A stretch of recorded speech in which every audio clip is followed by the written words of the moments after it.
I think we're good. Yeah, hello everyone. Welcome all. It is time for some live broadcasting. Good stuff here. Think we got it going. There it is. It is up and running. Awesome. We got ourselves a match here ready to start up. So, hello. We got ourselves some live soccer finally after a month. Oh man, it has been far too long. Been missing the NWSL, being able to do some lives. First couple weeks of it, we're right in the middle of rough times, but luckily I was able to get a few World Cup broadcasts up. No, I didn't see too many people there. I believe there was one or two also from the Irish League.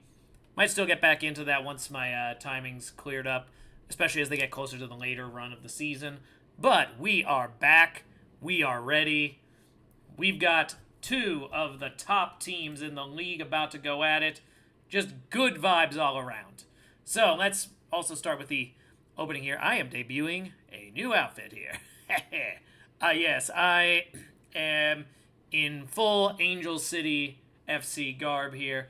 I will not be in this one the whole time. I just wanted to show it off here for a bit. It will be on explicitly during Angel FC stuff and whenever I'm talking about them directly. For the time being, though, let's stick to what works, eh?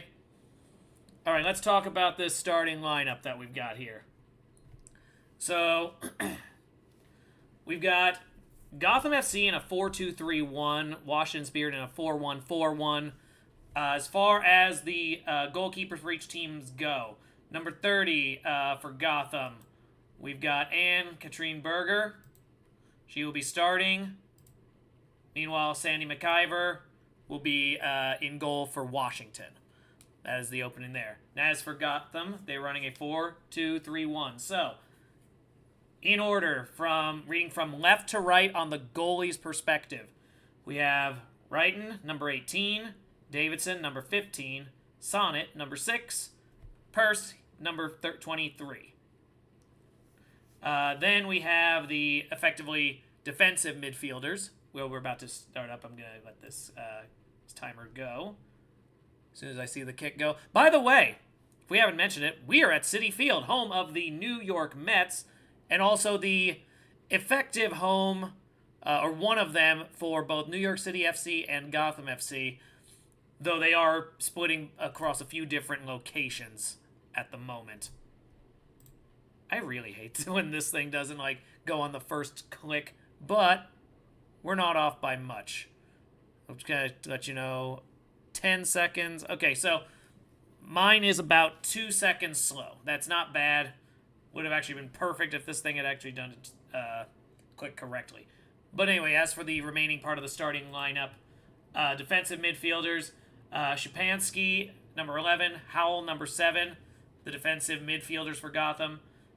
In the front of the midfield, we have Shaw, number 10, Lavelle, number 16, Dudley, number 2, and up front as the main striker, we have number 9, Gonzalez. And then over for Washington, a 4-1-4-1. Again, going from McIver's left, we have De Guglielmo, number 13, Morgan, number 24, Rudd, number 9, Carl, number 14. That is the backfield. We have a holding mid, Sullivan, number 12.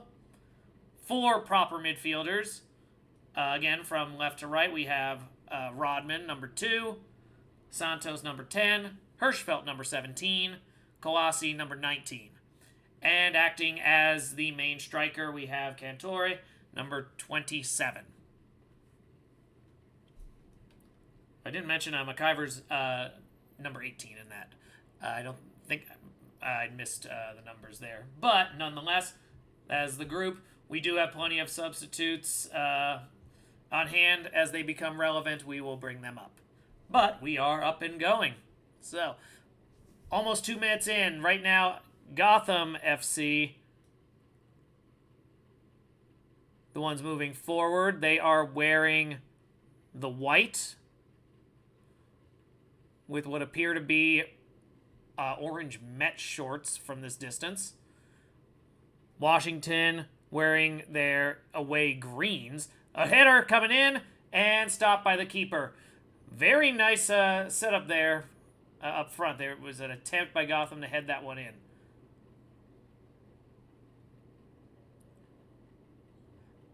All right, ball is being pressed forward.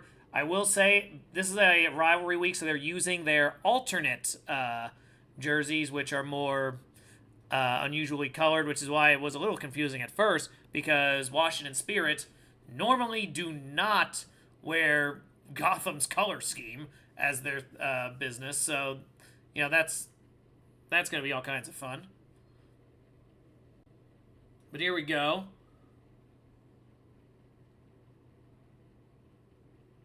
A kick go up. Carl's intercepted. Attack coming again from Gotham. A cross in is intercepted by Washington, and it's pressed back out. Still in the box now, though. Ball's bounced back in. A lot of kicking back and forth from the front. Gotham helping on trying to get a goal here to start this match. There's going to be some interesting business now. Ball is kicked back to the backfield. Center back's back in control of it. Swings over. Goes into the midfield. Everything remains in the offensive third so far. Very little action coming up over on the defensive side of Gotham. Everyone very much loaded in. Ball goes into the box. Ball's passed in. A shot is not taken. An extra push was made for the ball, and that gave Washington enough time to kick it out. Ball bounces a few times and is finally forced away, and Washington now looks to press forward. Ball is stolen again. Washington struggling to maintain possession for more than a few passes at a time. This is definitely unusual for a team of Washington's caliber, that they are so far on the defensive heel right now. But finally they start to move forward. An attempt by Guglielmo to move forward. Ball is kicked out by Shaw. So it'll be a throw-in. 4.5 minutes into the match here. I'm going to go... Just realized I don't really need this thing to be small. I can go full screen. There we go. The throw-in is pressed forward. Immediately 3 white jerseys on it. This is actually fitting that they are using like these orange shorts here in like the Mets stadium here. This is going to be part of a multi-year build as New York gets ready for its first ever soccer-specific stadium. It is being built right next to Citi Field where this match is being played, which has made for a very exciting future prospect as we attempt to see potentially some really good action out of that stadium from both New York City FC as well as Gotham FC. But this is the debut in Citi Field. This was highly hyped. A very full stadium. Definitely a far cry from the average attendance that Gotham FC usually gets, just short of 9,000. They've not filled it to the brim, but it's pretty full. And there's a shot taken, and the goalkeeper is right there. McIver is able to stop it pretty easily, but a straight-on shot from the top of the box. And an offside is called as they attempt to make another attack. And that was Esther Gonzalez, the striker. To set this up here, it was a really nice setup first on the right side. Again, I'm talking about the goalie's right side, where it looked like they were going to cross in, but instead went low and allowed for some low passes, and it went right to Gonzalez's foot. But it was a straight-on shot, and the keeper wasn't really daunted to move in one direction or the other. Kawasi trying to get the ball moving forward for Washington. Gets it into the offensive half, but they're forced to immediately retreat. Ball is pressed forward again, but this time Kawasi's not able to chase it down. Gotham's defense send it back to Berger, who kicks it forward. Ball goes out of bounds right around midfield, and it's a prompt throw-in. And it goes back to the defensive line. Rudd with the ball. Rudd pressing it forward to Kawasi. Sends it up. Ball is stolen here by Gotham. They swing it over to their right side. For those who are not used to the way I read off the broadcast, oh, there is a tackle.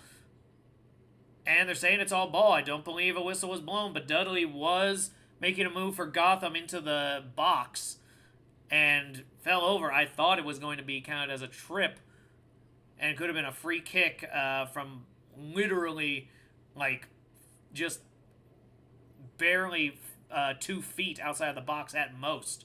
But they did not go that route. Instead, it will be treated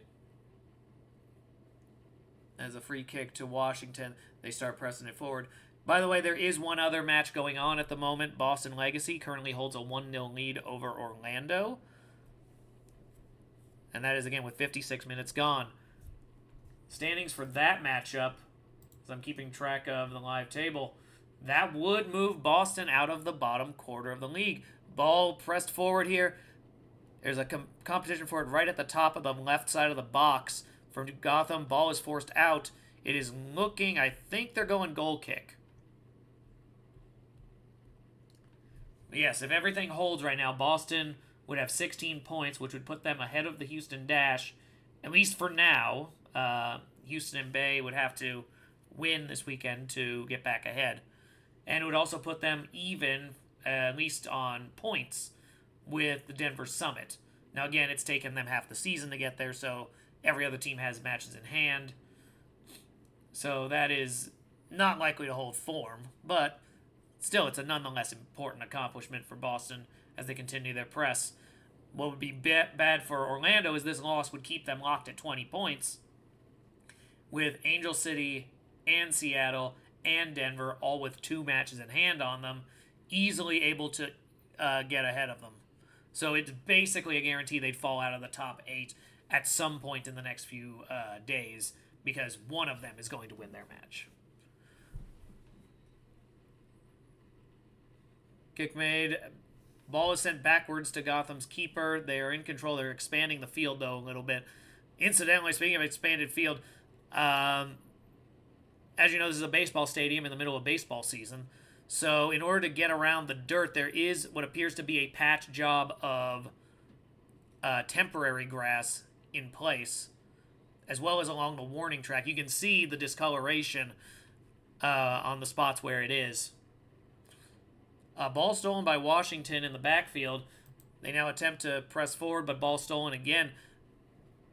There has really not been a lot of full control for Washington in the offensive half. Anytime it goes back there, it's very brief, and then Gotham just kind of sends it back to the keeper, and they reset.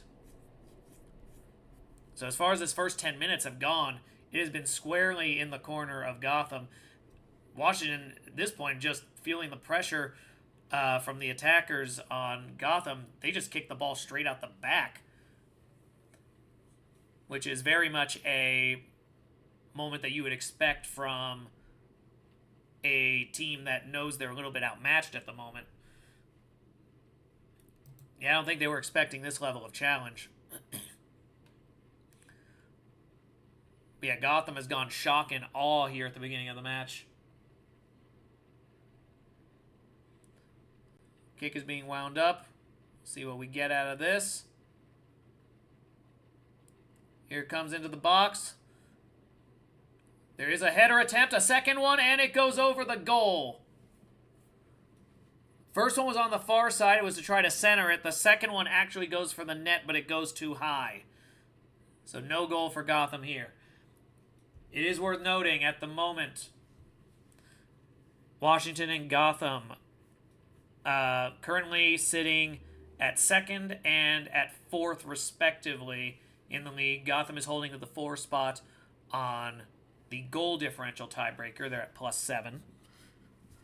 And Washington is holding 2nd place with Portland on superior goal differential at +12.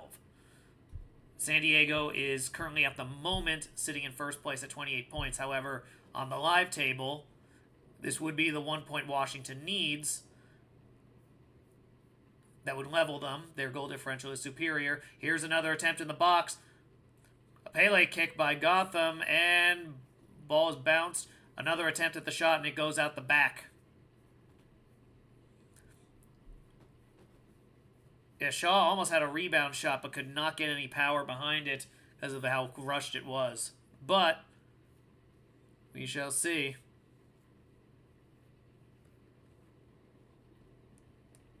This should be an opportunity for a goal kick. There it goes. Ball's immediately headed by Gotham, and this ball again very much pinned into the lower half. Finally, a Washington player on the 50-50 forces it forward. This could be a chance for Trinity Rodman. She's running down the left side. Ball is deflected. Ball is still in play. That looked like it went out. And the keeper pulls it.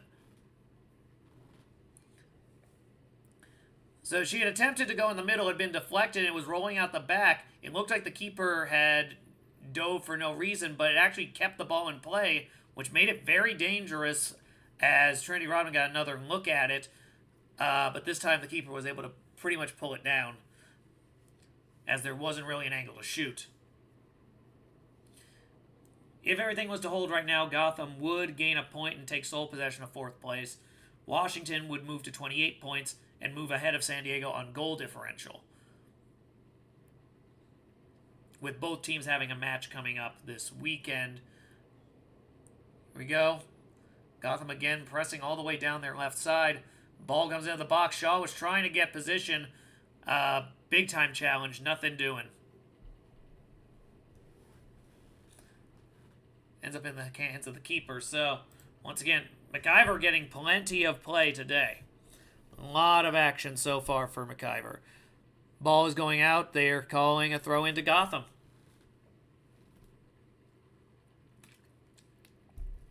The lower deck, I will say, is completely full. Like, in terms of the seating arrangement here at Citi Field, the lower deck has no empty seats. The upper decks are mostly full as well. It is certainly a busy one. And it looks like they are doing a hydration break. This is actually very early to have one if they're doing it. But yep, they're calling for a hydration break 14 minutes into the match. That surprises me. In other news, Neka Ogumake for the LA Sparks tied Lisa Leslie's one of her scoring records in a losing effort to the Lynx.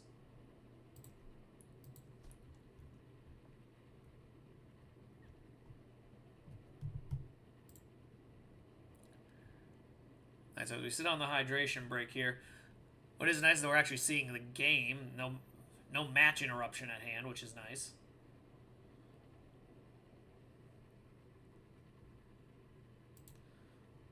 Just checking things out here.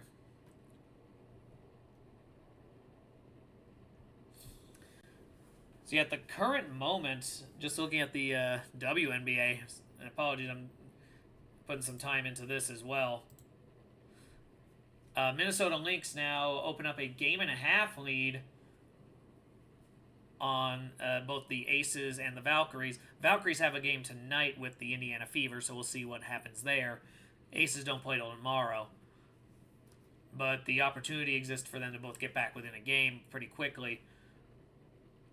But yeah, those are your top three for sure. Here comes a throw-in now. They've done the hydration break. That was actually really quick, which leads me to wonder if the reason they do it at 14 minutes is so they can do 2 hydration breaks at 60 seconds each rather than a single 3-minuter.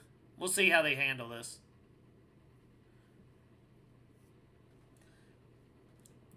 Fourth place right now, very impressive as well, has been the Dallas Wings. Indiana Fever sitting at 5th, barely ahead of the Atlanta Dream in 6th. Start seeing a little bit of separation. The Mystics and Liberty both sitting at 5.5 out. And then there is a very large gap after that. The top 8 is pretty secure at the moment unless one of them starts to go cold. Ball is passed back again to the keeper of Gotham, and Berger again kicking back and forth here between Sonnet and Davidson, who are hanging back. Yeah, unless something changes pretty drastically, we're past the halfway point of the WNBA season now, and the top 8 appear to have revealed themselves. I don't think it's locked in yet. Shaw with the ball now at the top of the box. Kicks from right outside of it straight on and saved again by McIver. She's been racking up a lot of saves, though I don't think really any of them have been impossible where she'd have to change direction. They've all been largely straight on, and the only thing she really has to do is just drop after making contact with the ball. So until they can actually take her off center, that's going to still pretty much function in their favor.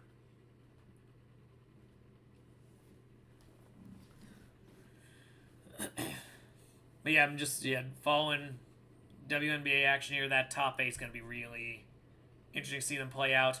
I am very curious if the Mystics will be able to hold form in the long run, because they have so many rookies who are coming off of what would be now their second season this year, including the college season. So I do think that team probably nods off, and we'll see who takes the opening from there. My guess is it could very well be Toronto. I'm liking what I see from Toronto. Or it could be the Sparks, because they have a lot of high-pressure players.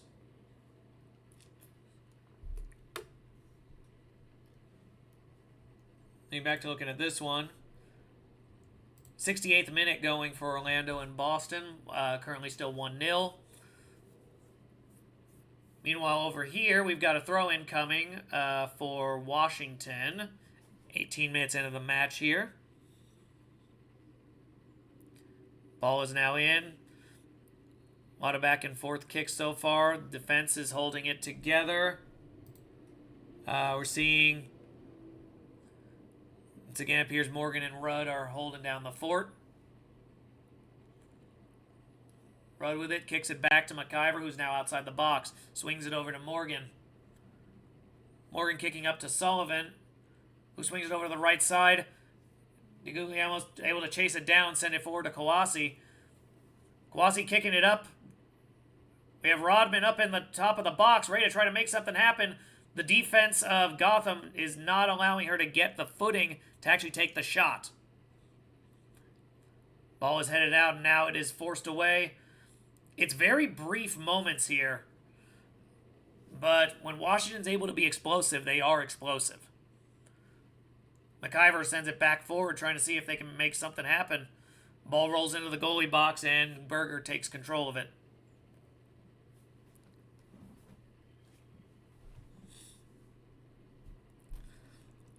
Let me know, Trinity Rodman, probably the biggest star right now in NWSL, and largely the reason I think they finally folded and allowed for some big signing paychecks. Not nearly as many as there probably should be, but they are starting to make that adjustment within the NWSL as they realize the competition is getting more difficult to retain, especially as the Women's Super League is gaining traction. And you've got, as always, the big teams, especially in France, Lyon and PSG, Spain, Barca, Real, and Germany, Bayern and Wolfsburg. And then you have, of course, England. You have a lot of leagues that are becoming a lot more difficult to ignore, that they can pay very well and are training talent.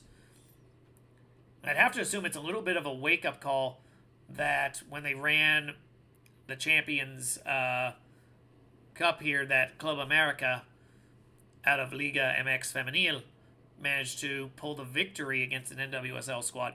Yes, it's a smaller setting, but it can no longer be taken for granted that this league is going to just automatically have the best talent.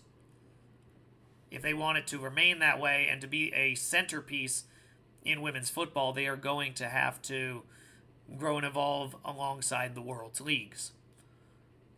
Speaking of which, we're seeing here a pretty solid unit right now. We're seeing Sonnet with the ball, swings it over to the left side. Ball is now over to Shaw. Sends it back over. Shapansky had it. Goes all the way back to Davidson again. Ball back forward again. On the left side, outside the box, they're trying to cross it in. Ball is deflected by the backs, and it's a throw-in for Gotham.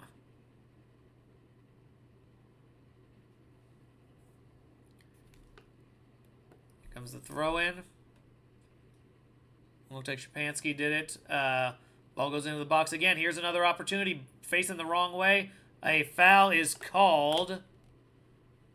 I believe it's on Gotham because I haven't seen them indicate towards the penalty spot yet, but there was definitely a foul in the box.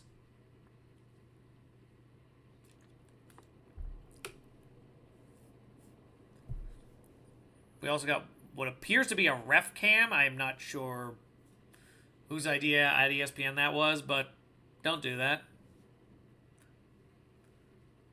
At least they haven't tried to do mid-match interviews with the players. And it's Morgan down for Washington. There was a battle for the ball, so one Gotham player is down, one Washington player is down. I can't see the jersey number or name yet for the Gotham player. I will let you know once I see that. And normally I would just go off of the commentary, but I do go on mute with the commentaries. So I can kind of focus in a little bit more on everything at hand here.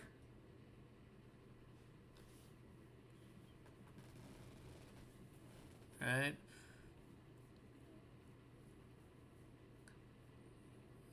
Sana is currently speaking with the referee. I'm assuming for the play that's about to start.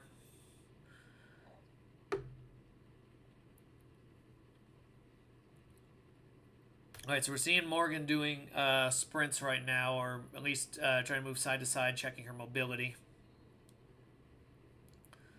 So it looks like she'll be fine. We've yet to see anything from the Gotham side. There it is.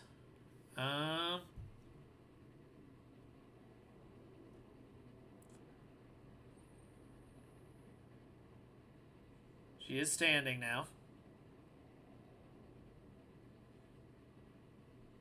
And it looks like Dudley.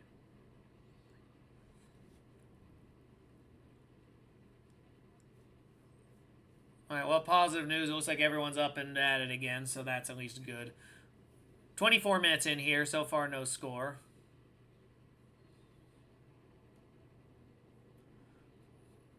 Trainer's still dealing, so we haven't got anything settled yet. I did find it really interesting that for a moment, it actually looked like for the fourth consecutive major tournament, it was going to be England versus Spain. As a reminder, they were the Women's World Cup final and the Men's Euro final and the Women's Euro final. And until about the 84th minute, England was leading and looked primed for a matchup with Spain in the Men's World Final. But Argentina had 2 late goals, and is anyone else getting really tired of them? Like, because it doesn't even feel like it's like skill moments. It does feel like almost the game is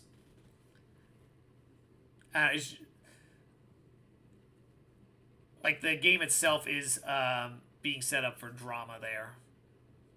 This one admittedly felt the cleanest. Like, I didn't really notice anything on the English side that was... It's not like where there were a bunch of very odd calls that seemed to prevent Egypt from pulling away like that. But just the fact that this is now the 4th bonkers game in the knockout stages Argentina's gone through.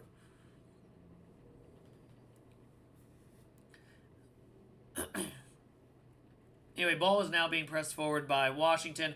They are not able to get into the box, and it is forced out the back. It looks like, though, that will lead to a rare corner kick for Washington as they attempt to make something happen here.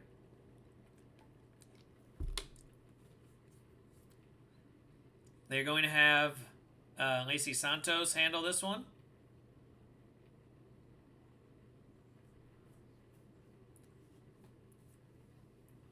So she is the central attacking midfielder. A lot of the offense normally will pass through her.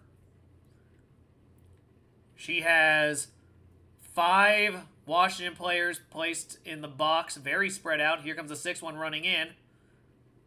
That was Kawasi trying to make something happen, but ball went behind her. She actually rushed too much. And Gotham forces the ball out, and that'll lead to a throw-in for Washington from a little bit of a distance away. I don't think you'd be able to throw it into the box from this angle without it being kind of awkward and easy to play.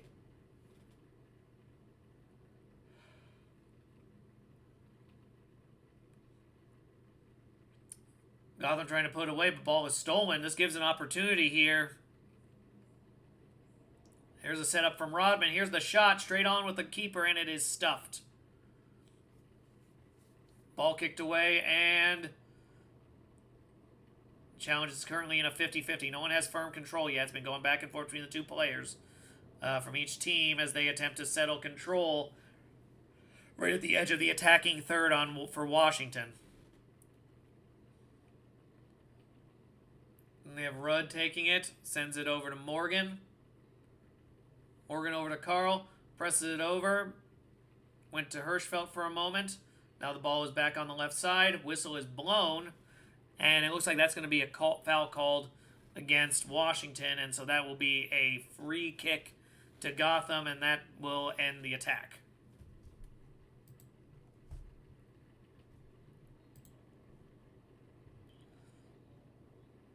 We're now nearly a half hour into the match.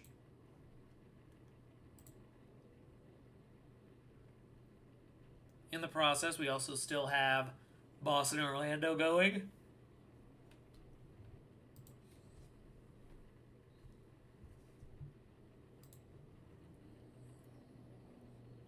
We'll let you know if anything shifts there.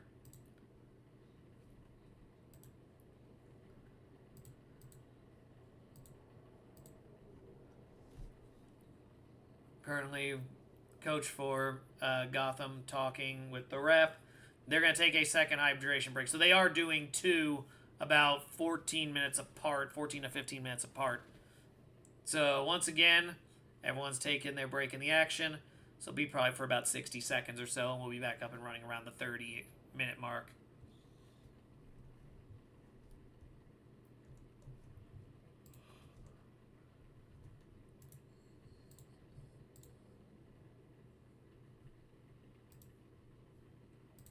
I'm going into the Pride Legacy match, see if I can get it going.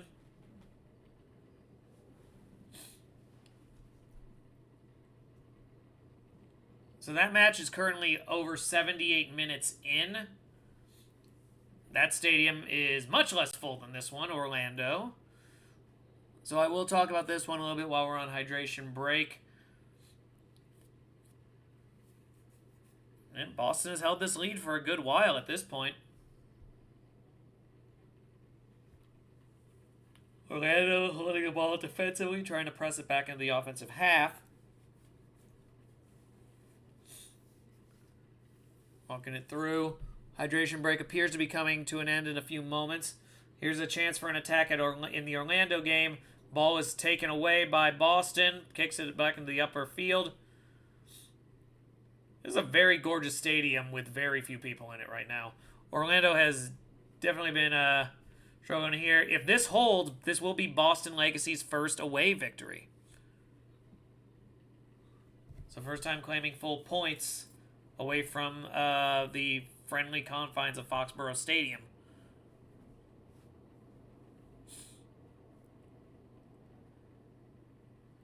It is, once again, pressing forward. Trying to find the opening. Orlando tries to kick into the box straight to a defender for Boston. Nothing doing on that one.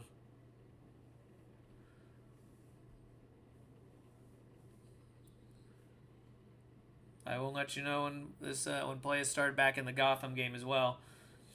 Just watching along right now as Orlando's trying to mount something and just has not been able to. They got their keeper coming out now, try to not move all the way up, but at least prevent the ball from just rolling and burning more time. A slide tackle from Boston is actually allowed for an attack along the left side. They are running up. Will they be able to cross in? An insurance goal at this point would pretty much be a death knell, as we have just hit 80 minutes gone. Now less than 10 remain plus injury time in that match.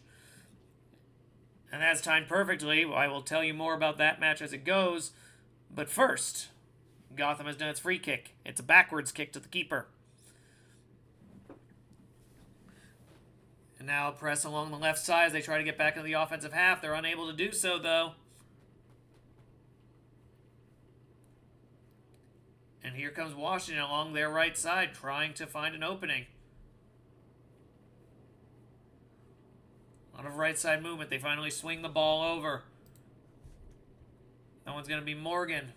She kicks it up. Attempt. It looks like Cantore with the ball. Kicks it back.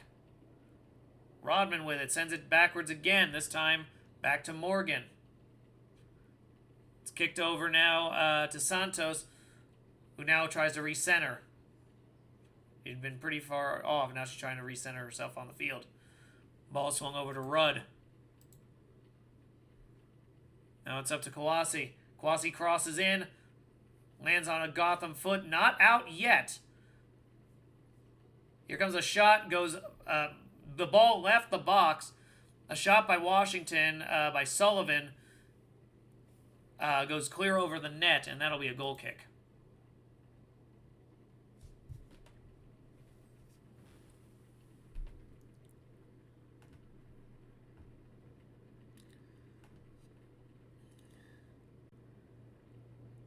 We go. So I'm just getting my stuff moving here.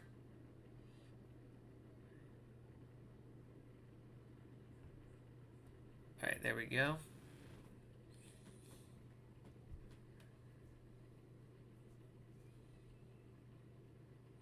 We have a substitution, it looks like. Or at the very least, possibly an injury. Okay, here we go. It is a substitution. It is coming from Gotham side. Jess Carter is coming into the match, replacing Jordan Dudley. So I'm guessing, yeah, whatever was bothering Dudley after that clash actually was too serious to continue on with, so they have done the substitution. So for Gotham, that is the first of your 3 windows. Only 1 substitution made there, so very likely the 2 second half sub windows that they use will be 2 players each. That would be my guess.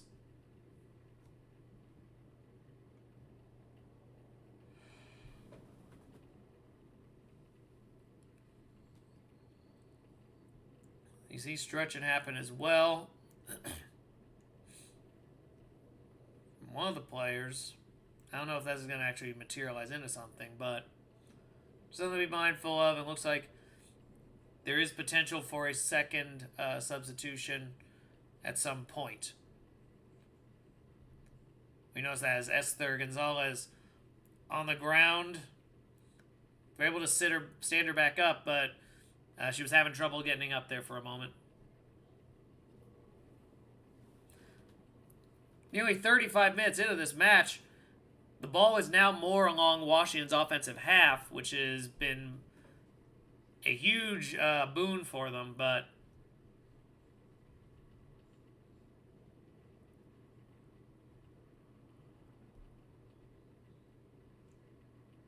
there we go again.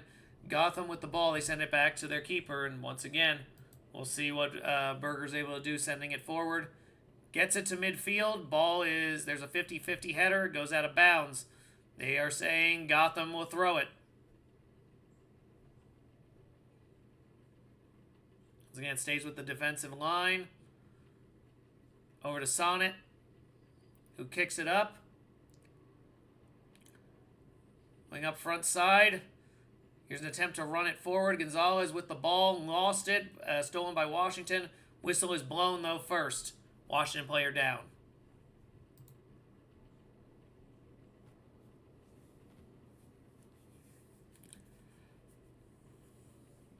I'm currently talking with them. There seems to be some frustration on the Washington side, so definitely been a physical battle. Teams getting frustrated with each other now.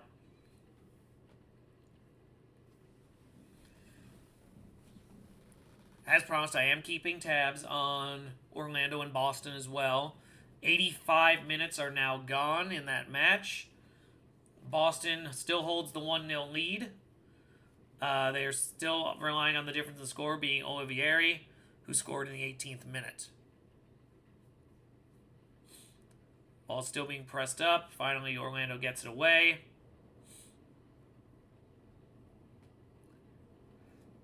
So that continues as we speak. But now we have the free kick to Washington as they start moving forward.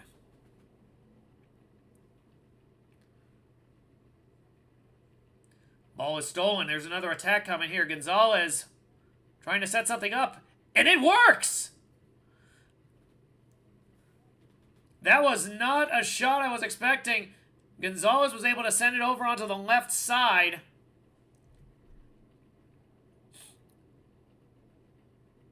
And that was a shot goal, just literally a wedge shot at the very edge of the left side of the box on Gotham's side. Leads to a goal, and we have our first score of the match. And that was Lavelle, by the way. So that is going to be set as a goal for Rose Lavelle.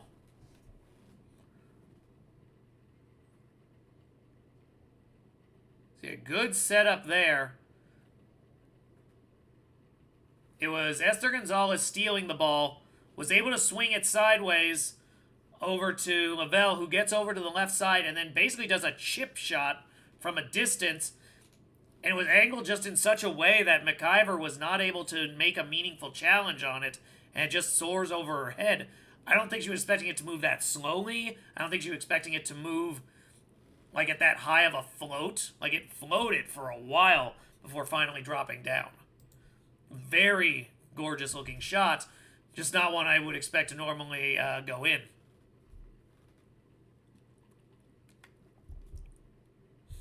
It's like one of those super slow wrist shots that, like, the keeper tries to play it. And because it's at an awkward angle, it just kind of, like, floats above and it hits the top of the glove and falls in. That's kind of what was happening there.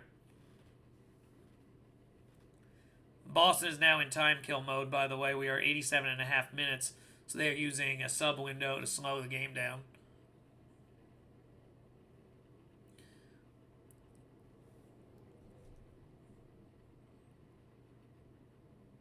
So it has dawned on me that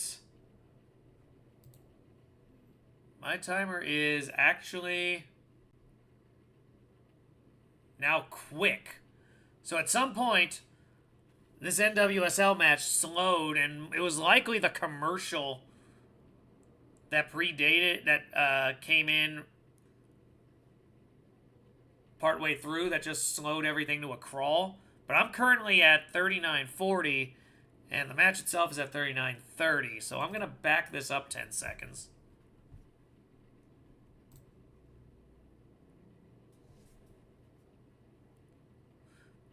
And now it should work. If you're looking at it now, 45. Yeah, so it's like half a second off now, so this is actually perfect. Yeah, I'm not sure what the deal with that was.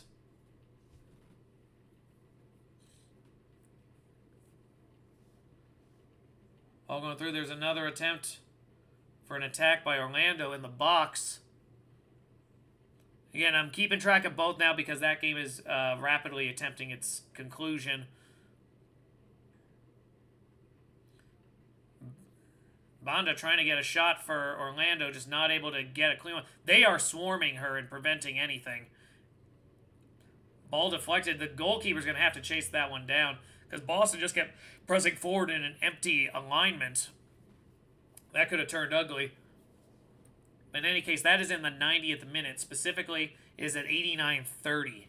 And Boston continues to hold that lead. Meanwhile, here we are now rapidly approaching the end of the 41st minute. Lavelle trying to open up space, get open here for another free kick for Gotham. Ball is headed by the Washington defense, but not able to get away. Another long shot. This one goes out the back. This will be a goal kick for Washington. NWSL Plus has the Orlando-Boston match. If you want to be seeing that, as for what it's worth, there's not much time left in it. They just announced 5 minutes of injury time, and that timer has begun. So if Orlando does score, it is almost certainly the equalizer that leaves the game even at that point.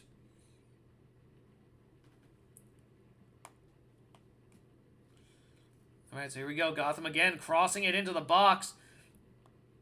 The goal kick was unsuccessful. They ran down the right side and crossed it, only for McIver to stop that. Kawasi now with the ball up at the top and entering the attacking third before finally looking to her right, seeing another midfielder and seeing what can happen with that.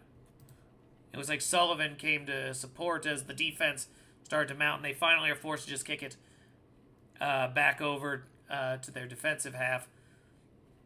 Ball is now pressed forward through a hole. Unfortunately for them, the entire row is white jerseys. A lot of deflections by Washington to prevent a long kick. Ultimately forces a goal kick, so it will be a long kick to the keeper anyway. Berger will prepare that.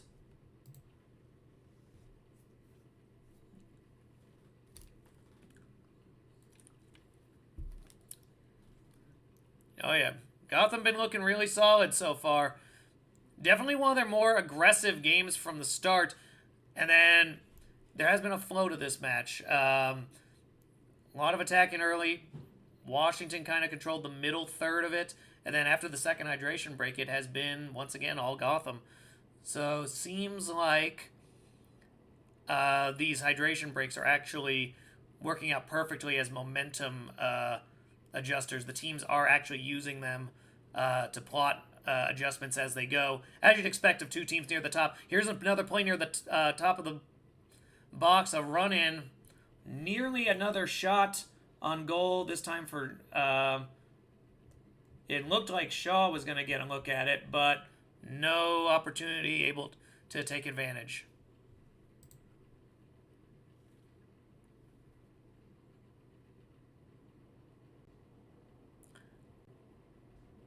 Yeah, Shaw was along on the left side, and so Percy almost had the chance to cross it or even take the shot herself, just wasn't able to materialize. 44th minute about to conclude here. Defensive line swings it back to the left side. Once again, Gotham in full control of the ball here. Washington not really able to mount any sort of offensive attack, at least not in the last 5 to 7 minutes. Ball comes up. A whistle is blown. It looks like it's going to be a free kick for Gotham there. 4th minute of injury time, by the way, in the Orlando-Boston match, as it does seem like they are running out of options if you're Orlando. This would be a major defeat and likely the end of Orlando being in the top 8, as 3 teams would have an opportunity to pass them this weekend. And they have so many, and the other teams have so many games in hand on them. Still another minute, though, for that. The 45th minute is about to conclude. What we're going to see here in a few seconds is how much time is being added. Washington, again, attempting to mount an attack. Ball, two players cross against each other, and so Gotham just takes advantage of a loose ball. A sliding tackle stops any real forward momentum of it, and now Washington, again, attempts to kick into their backfield. Sends it back to McIver to try to reset. There are going to be 9 minutes added here, which, to be fair, that's probably valid. Looking at the injury time that had to be spent on the clash in the box earlier, the 2 hydration breaks, yeah, 9 minutes, that tracks.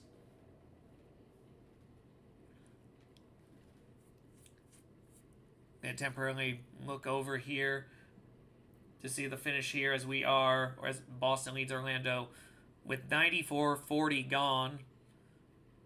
So unless they're giving this kick to Orlando, there's a good chance Boston is just going to goal kick this ball out and end the match. But we will see. There's a lot of arguing from Orlando. They want something to happen here. And it seems like they are upset.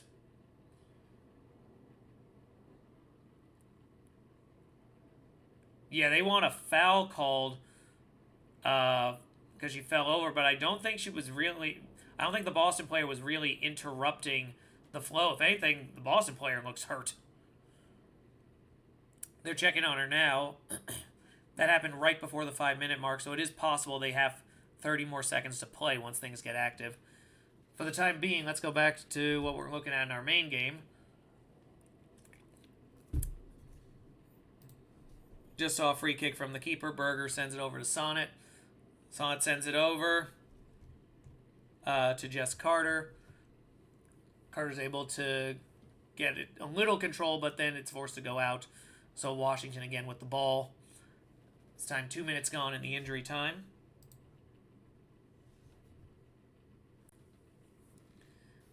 Another attack being attempted here once again. That was Santos. Santos is not playing in the center. She has had to go hard to the left side trying to find openings here. The entire formation for Washington looks like it's been thrown off. Definitely the center of the field has been very much in Gotham's control for most of this match, and that where the center of the field goes, usually so does the match. So that is going to have to be something that Washington addresses at halftime and how they're going to handle this going forward. Ball has gone out. This will be a Gotham throw-in.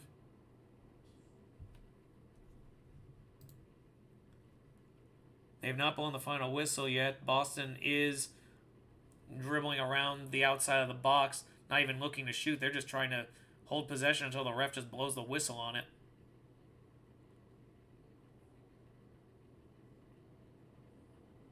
And there it is. First away win in team history for Boston Legacy FC. Congratulations to them. That is 3 points in their pocket. And they will temporarily move into 12th place. There is a yellow card, the first of the match over here on the against Washington. As a play was made on the ball, there will be a free kick coming for Jaden Shaw following what looks like a hard trip. Yep. Now that one is pretty clear. And that'll be Gabrielle Carl taking a yellow card there. That is the first yellow card of the match. And that goes 4 minutes here into injury time. Still another 5 to go, assuming they don't add any additional on. Usually they don't in the first half, unless something really egregious is happening. So with the live table, by the way, if everything holds here, this would move Gotham to 27 points with a match in hand still on San Diego. So they would be 1 point out of first with a match in hand.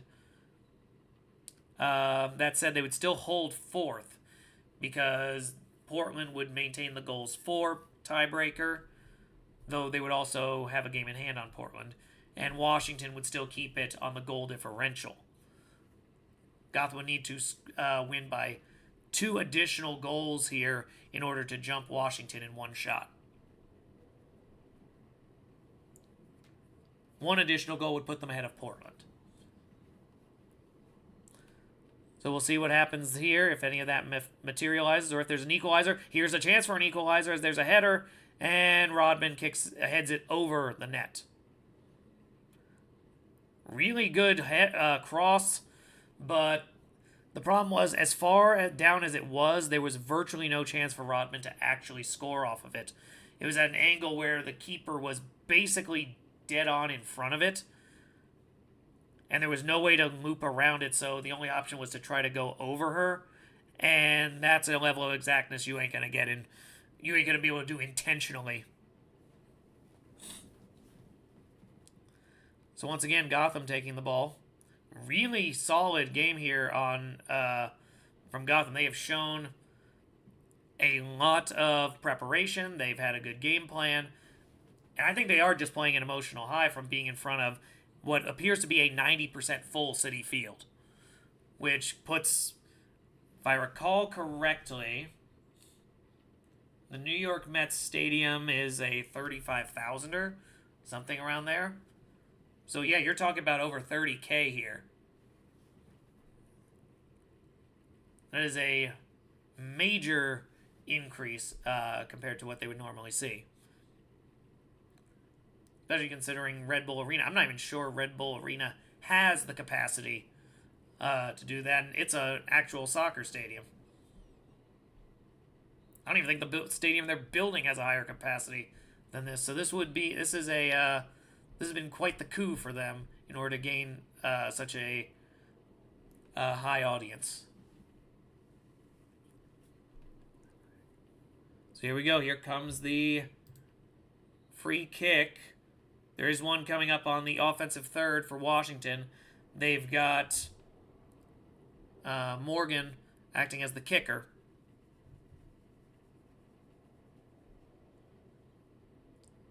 I see at least 7 Washington players running into the box. Opportunity comes in. It is overshot. Not by a lot, but it was just too long to be able to make a real play on it. Rudd almost managed a goal, though, from the defensive side of the ball.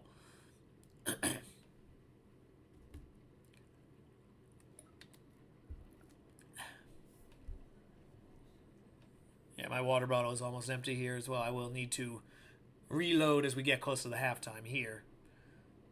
All right, play coming through. Ball is kicked back again. This one's McIver. Sends it back over to Morgan, who kicks it forward. They're trying one more attack here, but it's only 8 minutes gone. There is still time in this half, and Gotham now with a chance to move in from the inside. That was a cross that had no recipient. There was nobody there to take advantage of that one, but that was a nice-looking kick.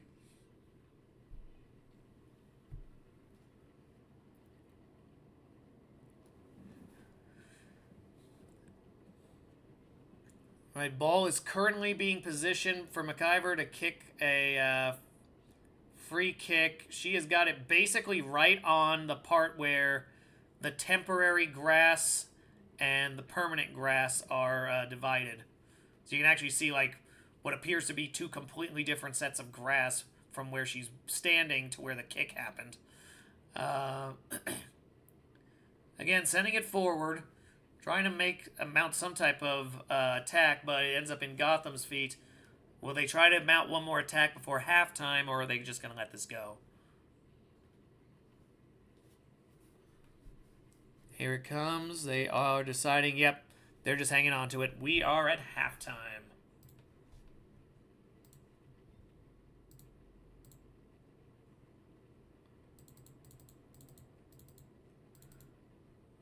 That's not what that should say there. It says final. That should not be final. There it is, half. Apparently you have to do an extra command to actually formally switch that.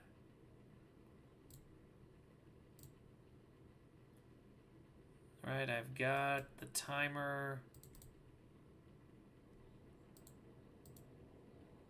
almost back to normal. There it is, 45 minutes. It will be ready when it's time. For the time being, we are at halftime. We'll go a little more of the action as we carry on, but for now, I'm going to take a few minutes to get my dinner cooked and get a new supply of water. So I will see you all in a moment. There we go.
Alright, I have returned. Let me turn this off for a moment. There we go. Alright. Alright, so we are still at half. Got myself a little bit of water, also a iced tea. I'll also be having dinner here around the same time.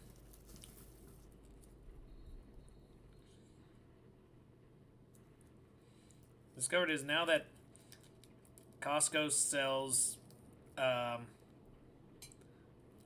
seaweed as like little snack flaps. You can place rice right on top of one, use another to wrap it. You basically get a little miniature burrito there. And you can even turn it into like an onigiri if you have the right meat for it. This one, the meat is a little bit in too much because it's meatballs. It's not going to fit that well, but this is at least a way to give the rice a little bit more of a palatability.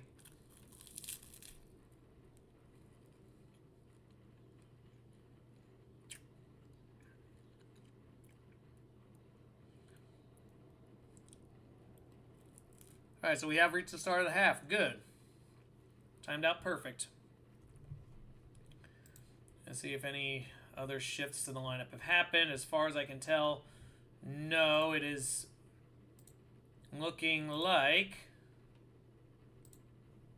Jess Carter's substitution in the first half is still the only one that's happened so far.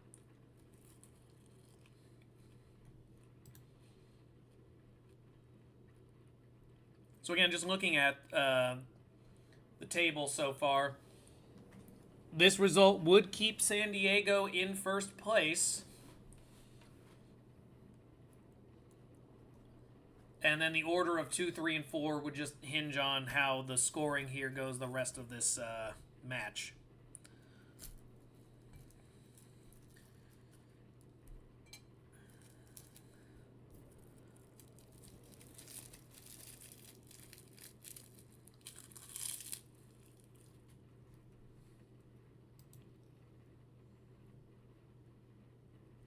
Alright, so I'm looking it over.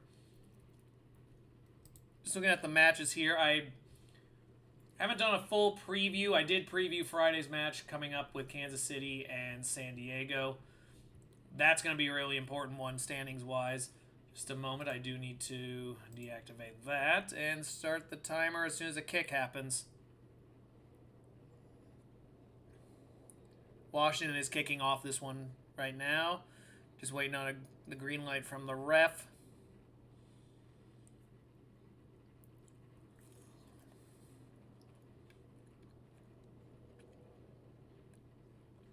Really taking their time on this one. Then we are off.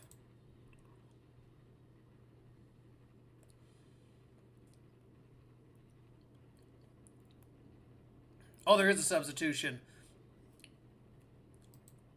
Esther Gonzalez has come off the field, and Savannah McCaskill has come in. So number 9 for Gotham is off. Number 13 is on.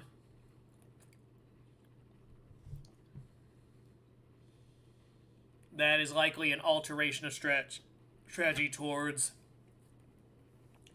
more playing a midfield-centric ball control style, since they've already got the lead. They still have plenty of capable people for scoring, but yeah, that does tell me they are not looking as much for goals this go-around.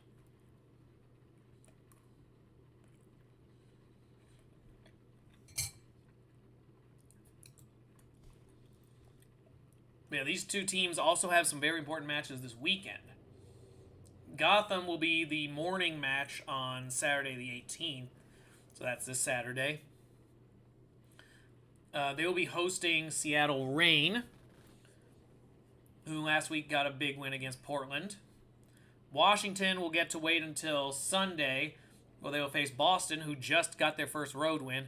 That game is going to be taking place in Foxborough Stadium, though. That's kind of where we're sitting right now.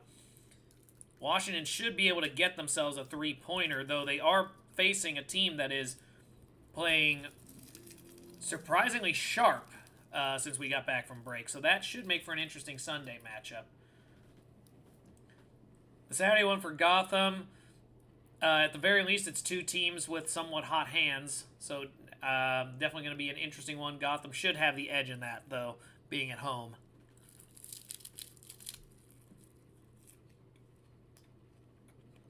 What is abundantly clear, though, the NWSL realized that the World Cup final is taking place Sunday, and thus have seen fit to put their one match outside of the window of the final. Meanwhile, every other game is happening on Saturday.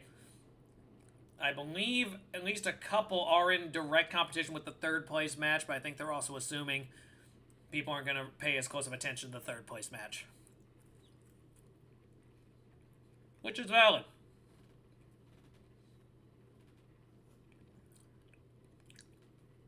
Right, we are 48 minutes in at the moment. We're about to be. Big cross into the box for Gotham, who are now moving right to left. But the ball does not reach a target, and it is a goal kick for Washington.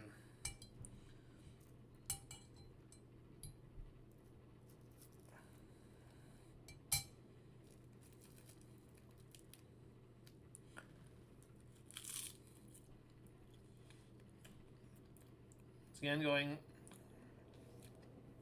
that left side, we're seeing Washington's side, Carl and Morgan trying to seize control of the ball here and try to get the ball pressed up, but they're just unable to make that opening happen. Jess Carter on there making her own moves there.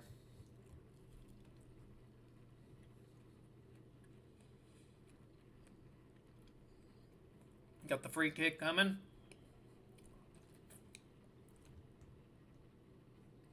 Like Sonnet tries to press it forward. We have a run up. Trying to chase it down along the right side of the field. Ball was not able to be stopped, and that is a goal kick. It was a nice looking pass if they were able to seize control and maybe get it crossed into the box, but nothing doing on that one. That is going to be the goal kick. And Washington's actually... It's like they're having one of their backs do the kicking on this one. Lavelle trying to regain possession, putting pressure on the defense before they can really try to push it up. They do end up finding a hole, but nothing to get them out of the offensive half of New York yet. And there it is. Gotham finally seizes it right around midfield. Kick it back into their defensive half. Once again, ball being swung. Davidson with it. Pushing it forward to Howell. Moving forward, ball comes up. There was an opportunity, nothing doing. McIver decides, I'm not waiting to see where this develops, and I'm just going to take the ball.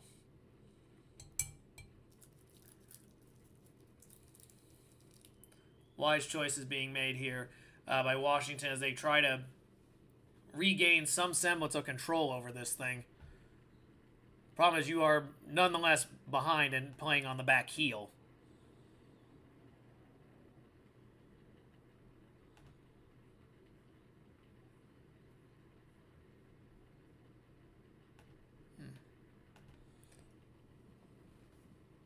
We go. And once again, it feels like the timer just... Anytime I have to make an adjustment to the thing, we lose time on it. So I have to slow this down for the sake of my stream.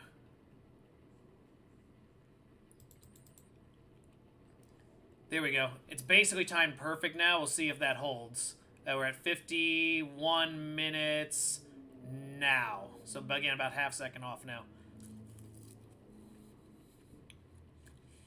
Here comes another attack. Lavelle trying to make another one happen. Nothing there. It was very nearly a second shot taken, though, where Carter almost was able to make something happen. But ball goes out the side.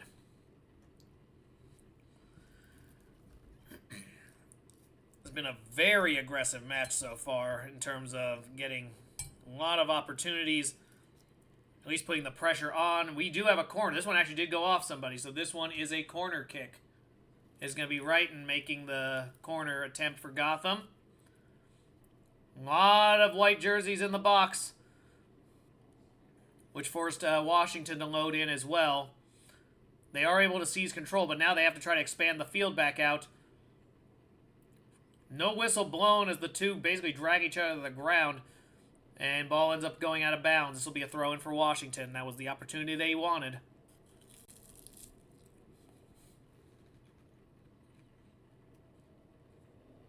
Yeah, there was a full-on drag going there. Fight for possession as Trinity Rodman was trying to get separation, just was not able to make it happen. Took a little time getting up just now, but it looks like she's all right.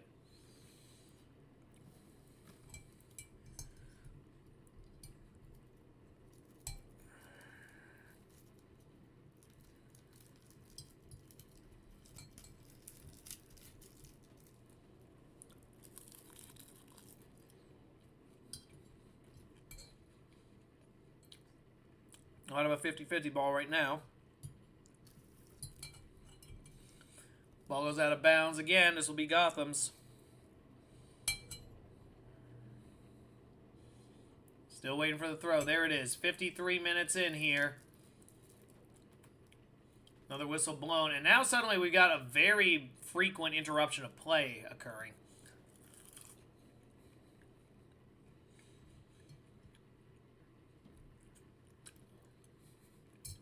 There's a chance it goes too long. It was going to be a pass to, look like Lavelle. McIver chases it down as soon as it enters the box. She rolls out to Rudd, who kicks it back to her and swings it over to the left side.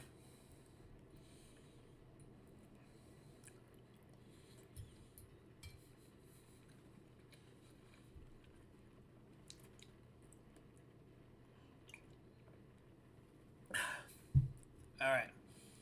Here we go. Once again, Gotham with the ball, pressing into the center, tries to kick it into the box. 3 green jerseys interrupting it. Ball's forced to the right side. Another cross into the box attempted.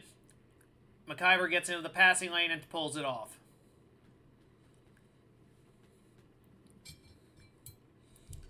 We're not seeing a lot of opportunities really develop into something too impressive just yet.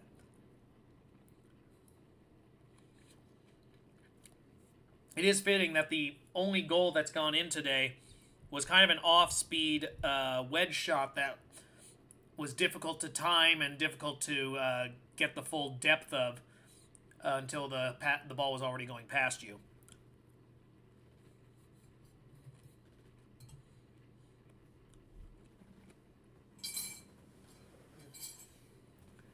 And now here's another opportunity on the Washington side as they try to get, but no. There was a chance there for a moment where Kawasi could have done it, but she was not able to corral the ball. Has to send it outside the box to finally get control of it. But by then, the defense is already set up. So there was a potential opening, but nothing doing just yet.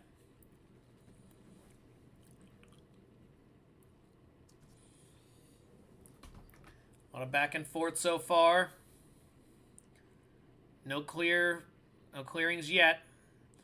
Finally, Gotham's able to pass along the ground. They're able to do a give and go that gets the ball into the offensive half. Ball is being chased down, and no. I'm noticing the ball, I think, is rolling a little slower anytime it goes on the fill-in grass. As I noticed, as McCaskill was trying to rein it in, the ball stopped moving at, like, a real pace at the angle she was going for.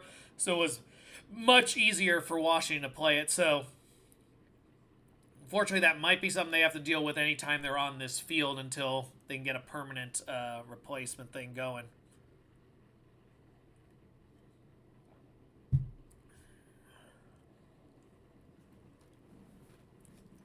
And here's an opening. Here comes the throw in. Carl throws it in. Over to Santos, who again playing very much on the side. This has been, and again, it's her keeper's left that she ends up on most of the time, and that is telling to me that the ball is very much been just drifting in that direction whenever they have the ball, and it's forced the formation to not go as planned. The ball is now on the right side. I think they're trying to establish possession over there to rebalance the formation. Because when you're that slanted onto one side, it becomes difficult because the defense loads up on it too, and now you have a crowded space and a dead area where the other team is going to be a little bit more keyed in.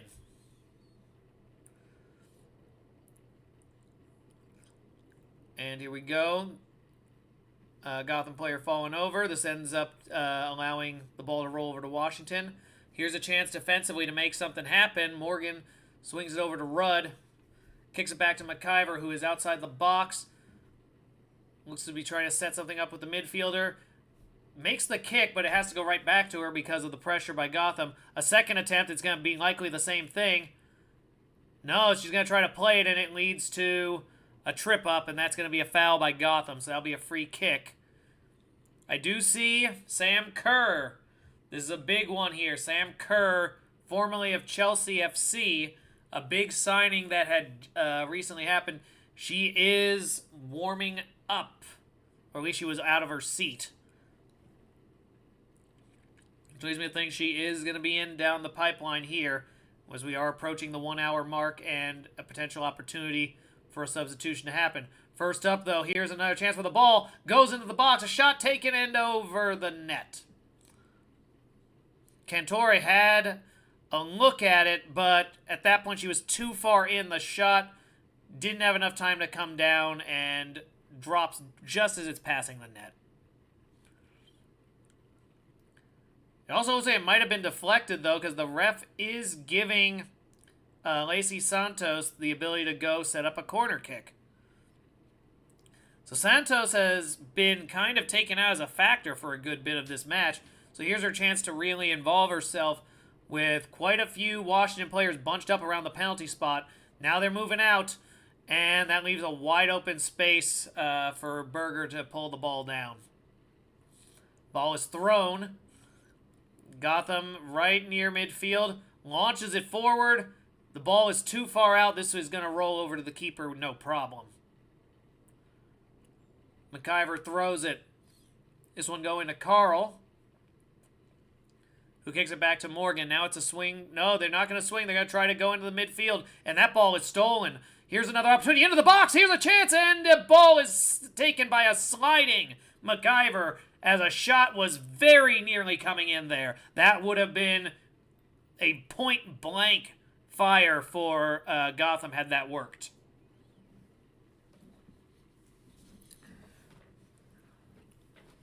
All right, so here's another opportunity in place. Gotham's able to seize it as the ball drifts back in their defensive third. Ball is launched as soon as Washington got control. Like, not even an attempt to move forward. Ball was kicked from just barely in front of the center circle. That was, again, Lacey Santos, I think, trying to just put a little bit of fear back into Gotham. And admittedly, it worked. Berger had to back up to make that save and basically stuffed it about 6 inches in front of the goal line. So she does have that ability to be a threat in any position. It's just a matter of, is she going to get that opportunity?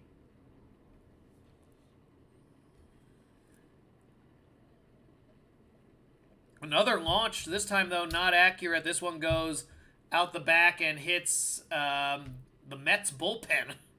Sponsored by Cadillac. I believe, yep, that was Sullivan who took that one. Yeah, not as accurate, but it was an impressive effort. And we have our first hydration break here, 16 minutes into the half. So very likely, if this one's being taken in the 62nd minute, I would assume the 76th or the 77th minute will be the second one. Yeah, so looking at the remaining matches here for the week, or rather the actual proper matches of the week, we've got Gotham and Seattle at 9 a.m. local time here. In New York and New Jersey, it's going to be 12 noon. We got Denver and hosting Portland almost immediately after. This is functionally, like, I'm looking at this. This is a pentuple header coming up on Saturday. This is a day of pure football. Because you go Gotham and Seattle, that match ends and dovetails straight into Denver, Portland.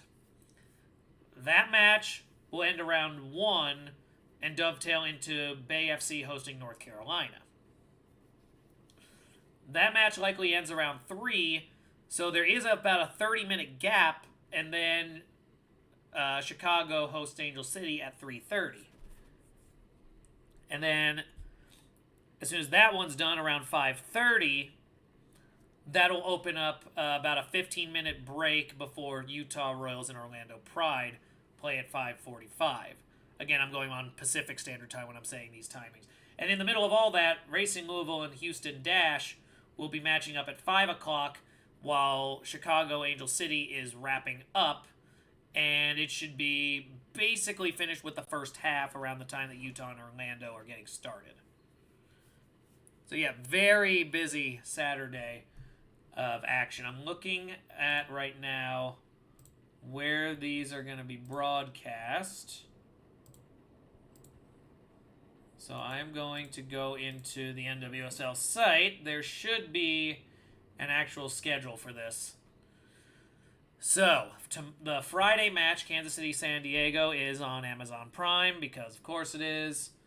Gotham and Seattle is going to be an ABC game. So, once again, ESPN will be in charge of that. Denver-Portland is part of a doubleheader that is going to air on CBS, the actual proper CBS. So, Denver-Portland and Bay versus North Carolina will both be showing on the over-the-air CBS network, as well as Paramount Plus. Gotham and Seattle, ABC, as well as the ESPN app. The remaining matches of that, Chicago and Angel City will be on Ion, part of an Ion doubleheader. Match is about to get started up here. Utah-Orlando is the main Ion game. And Louisville-Houston will air on NWSL Plus because it's kind of in an awkward spot otherwise. And then Sunday's Victory Plus game of the week will be Boston-Washington. That'll be on Sunday. So, with that all out of the way, let's see where we are. We have potential shot taken and easily stopped by McIver. Sam Kerr did actually come in as a substitution during that water break. I have not seen who's been taken off. However, one of her first actions for Gotham was to take a shot straight at McIver, who drops down to her butt and basically slide kicks it away. Oh, here it is. So that substitution is for Shapansky. So she stepped off. Sam Kerr is now in. Kate Wiesner is in for Gabrielle Carl. Additionally, Sullivan is out for Byrne, and Kawasi is out. So I'm waiting to see all these substitutions be affected there, because I was not able to read all of that super quickly. They relayed that one quickly.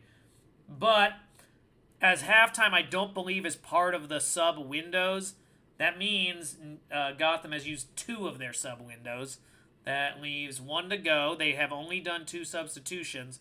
So my guess will be 2 to 3 people are coming out on the last sub window.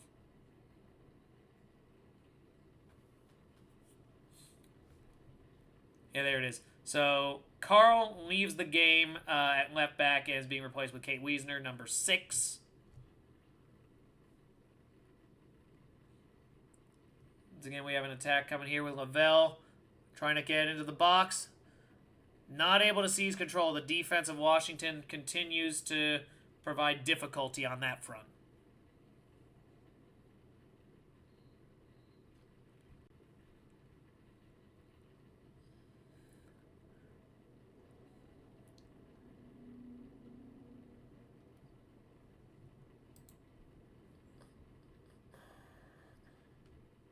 I was waiting for them to do all the remaining replacements there because I know Washington did, I believe it was 3 in that one sub window. If that's accurate, then their remaining 2 sub windows will only be 1 player each.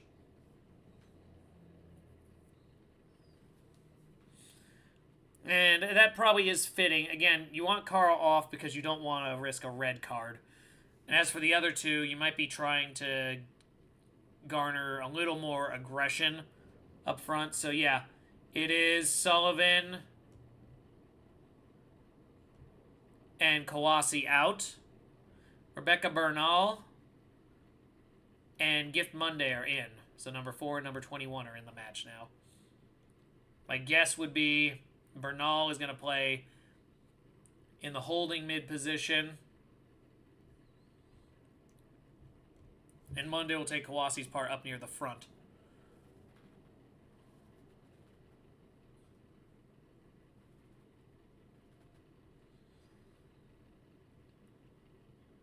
Alright, so now Washington is still trying to move forward here. 68 minutes gone.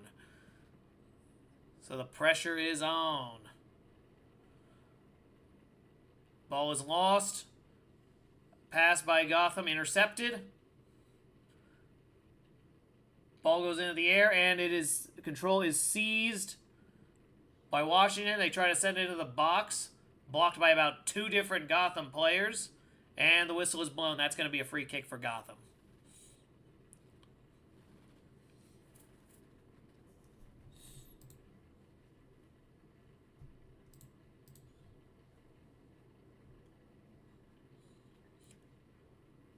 So free kick option available. It looked like Berger was going to do it. They call her back. Let her just stay in the box. And the 10 in the field sees control here. The defensive line still with the ball. This one was Sonnet over to Davidson. Davidson swings it back over to Sonnet. Ball is kicked over. This one should be Percy. Sends it back to Sonnet. Now trying to move forward. Unable to get it from Howell. Howell sends it back. Ball is finally launched forward. It's now up front. Here's a potential opportunity. 3 attackers with the ball. Ball is lost on a slide. Ref says play on. It is Washington trying to press forward and loses control on a pass. Whistle is blown, and that is a yellow card as one of the Gotham players gets knocked into the ad board just out of bounds. And that is Hirschfeld, number 17, taking a yellow card, the second one for Washington today.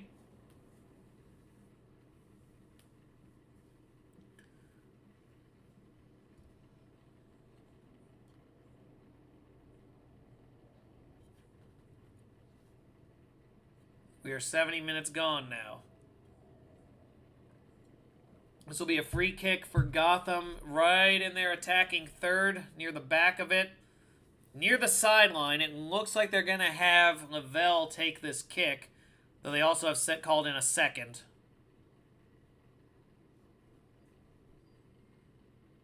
They have communication. Lavelle and Shaw trying to figure out how they want to handle this one.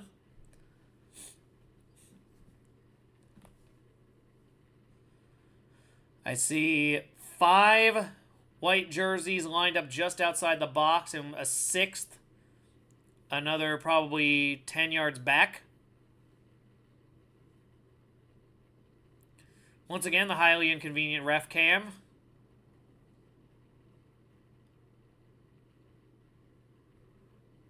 Not enjoying that thing. And there are what appears to be... Yeah, there was a good 7 Washington players along that line. Ready to chase it down. Ball gets popped out. Not out of the woods yet. Here comes a kick into the box, and the header goes out of bounds on the right side. Lavelle was trying to head the ball in on a second attempt. Was not able to get a decent angle onto the ball.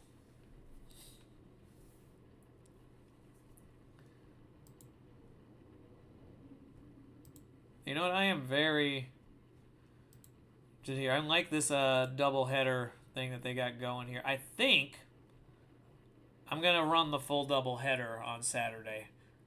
I think I've got the schedule to do it.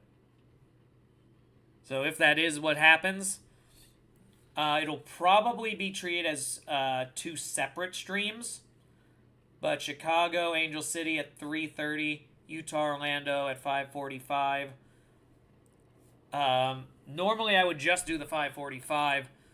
Ignore the 3:30, but it's an Angel City match, and as you saw from the start of this stream, I have the Angel City outfit gear, and I want to attempt to wear that for a match. And I'll probably just keep it going for the whole doubleheader, because why not? One thing I do have to give a lot of credit for, and that is the designer and rigger for this model. While it was getting the update, it appears the mouth movement is actually a little more refined. I'm liking, at least it's more responsive. Oh, here's an opportunity, and the ball just had gotten loose and was rolling into the box with a Gotham player ready to attack it. But McIver was luckily able to react to it a lot faster than I did, and she just slides in and knocks it away.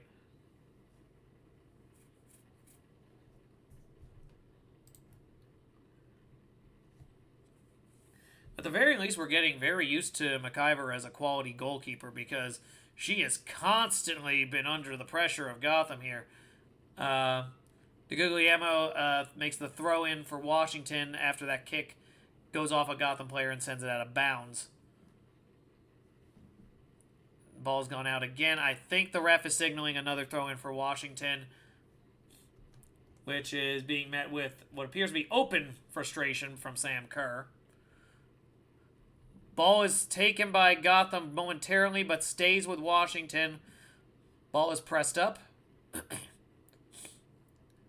going up along the right side here, so the opportunity is in place.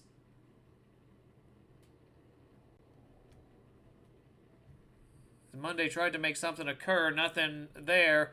Ball goes into the box and ends up getting kicked away by the defense. Still ends up back with Washington after a 50-50. And whistle is blown for what appears to be a mix of offside and also one of the Washington players going down needing to be stretched.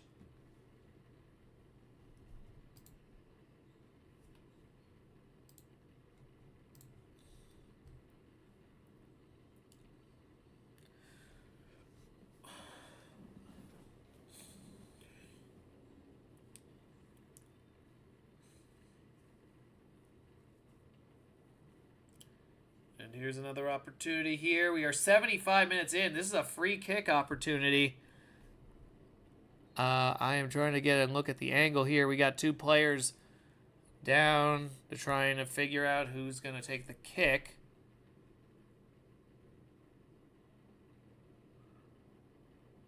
All right, well, Robin's walking into the box. That was kick from Santos. Gets deflected by a Gotham player. Washington tries to kick from a distance. Goes well over the net. And very passively goes out of bounds. That is a goal kick for Gotham.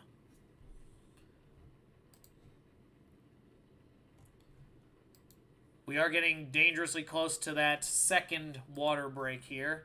And it looks like they're going to take it here just as the 76th minute is coming to a close. Perfect timing.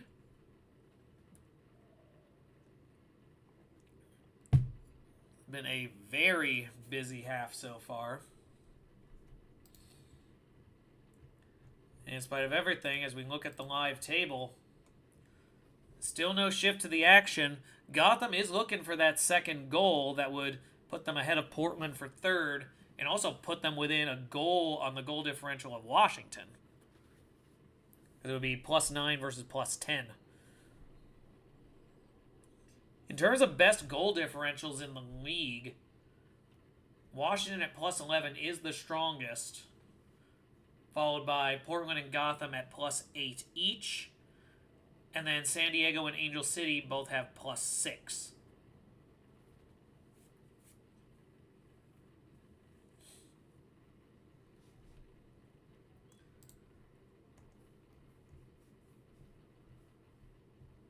that does make for something interesting there.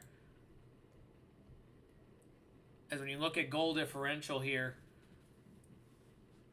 as you'd expect, the top four, or four of the top five, make up the top four in the standings.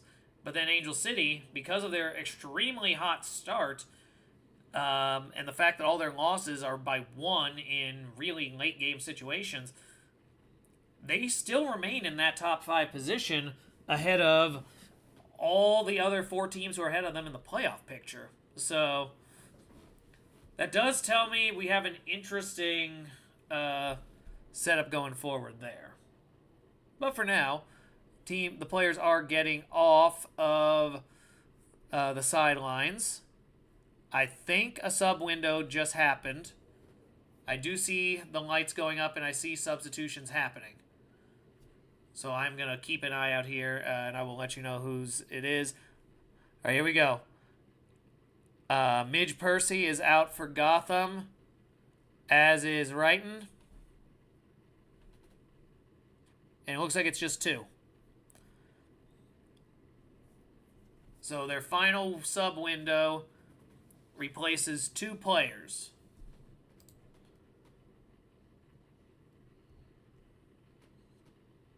So that'll be Bruna Santos Nahaya. That's number 3. We're going in for Percy. And with Wrighton coming off, Mandy Freeman, number 22, is going in for her. So at this point, I've seen 1, 2, 3, 4, 5. Yeah, that's the full gambit. Yeah, that is the entirety of them. So I don't think we're going to see any more substitutions today from Gotham. 79 minutes in. I mean, realistically, you're ahead with 11 minutes to go. You really shouldn't need to. But nonetheless, we've seen... Oh, there was one other. Hal Hirschfeld is sent off. So another situation where the yellow card is subbed out. And Gotham trying to play from the top of their box. So it goes in on the side. It's deflected. Still not out of the woods. Let me keep looking here, and I'll tell you about that substitution. Finally, the ball is taken by Washington and kicked out into the other side of the field. So Deborah Abiudin is going to be the replacement for Hirschfeld. And we have a yellow.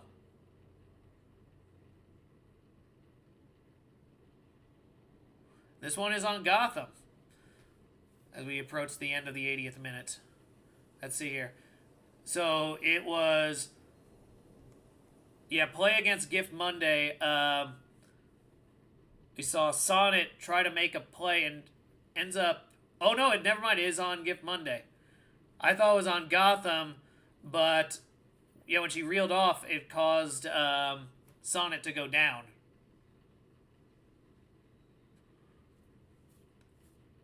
But yeah, the way the card had gone up at the time, it looked like the ref was indicating towards Sonnet, so I thought it might have been just a messy play that she had made contact on. But no, it is also on Washington. So that is the third yellow card against Washington today as we approach the end of the 81st minute. So that would tell me that might be the substitution. Oh, never mind. We do have one more that has happened. Claudia Martinez is in now for Sofia Cantor. So a busy set, but every team has used their 5 substitutions across the windows. So I believe this is it. This is as we are now 81 minutes in, this is going to be the 22 players on the field. Which means Gift Money will be the only player on the field at the moment with a yellow card.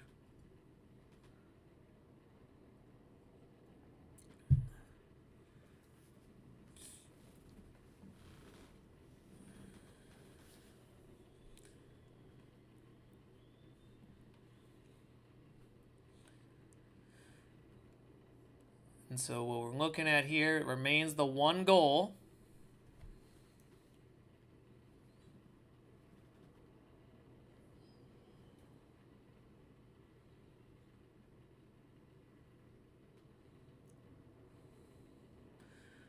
Right, ball gets thrown in. Washington with it.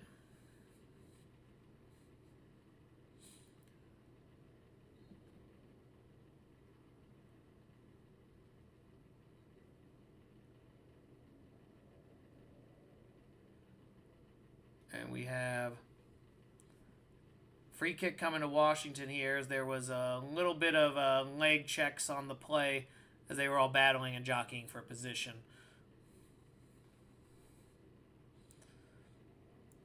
The time continues to run. We are attempting to see.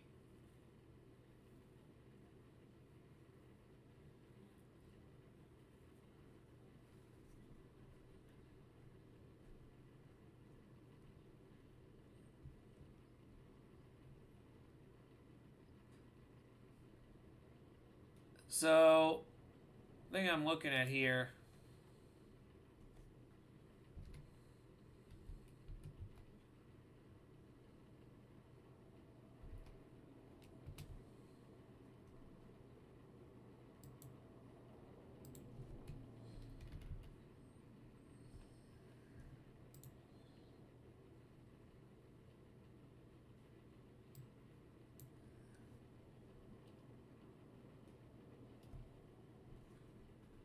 Is there a sixth sub here?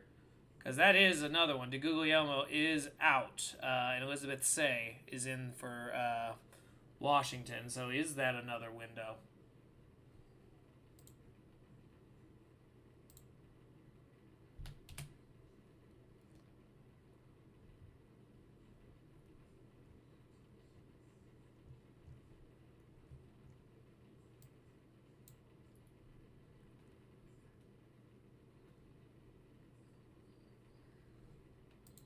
I have to look at that because I believed it had been the same as the standard rules, 3 sub windows, unless a substitution was made at halftime, with a maximum of 5. I will have to check because clearly there is a thing in the rule that I was not prepared for there.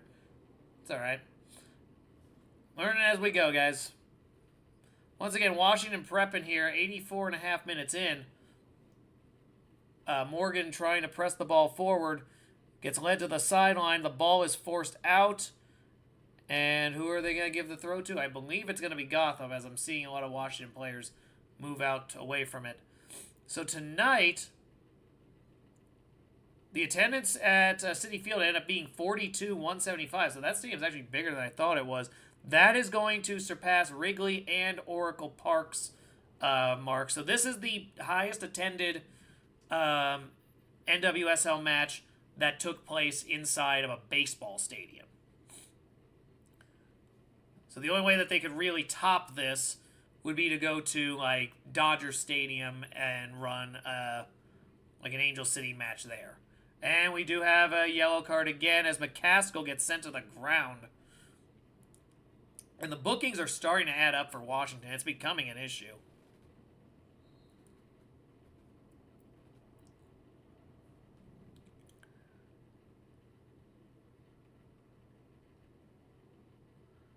Yeah, very noticeable grimacing as she's trying to walk through.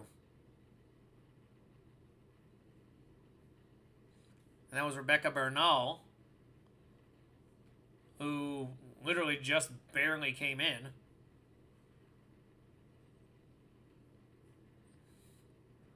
So yeah, this has turned into an increasingly desperate situation here for Washington as they feel like their efforts have not been rewarded here with any goals, and they can see first place slipping a little bit today. Now again, I would not hold that as like a be-all, end-all at the moment. Again, you should be able to come away with a win with Washington. But I also know and you also have Denver coming up. So you've got a couple of decent wins here, but you're also ending the month with a midweek game at Utah. So I'm sure Washington is looking at that situation where they get their last game in hand and it's against a difficult opponent. They're trying to generate the point now. Make that match a little less full-on necessary, as it were. Hope you all have enjoyed here. I have genuinely enjoyed having a chance to cover a Wednesday match. Usually my Wednesdays are full to the brim. This was a very rare opportunity, and that's why I decided to take this one.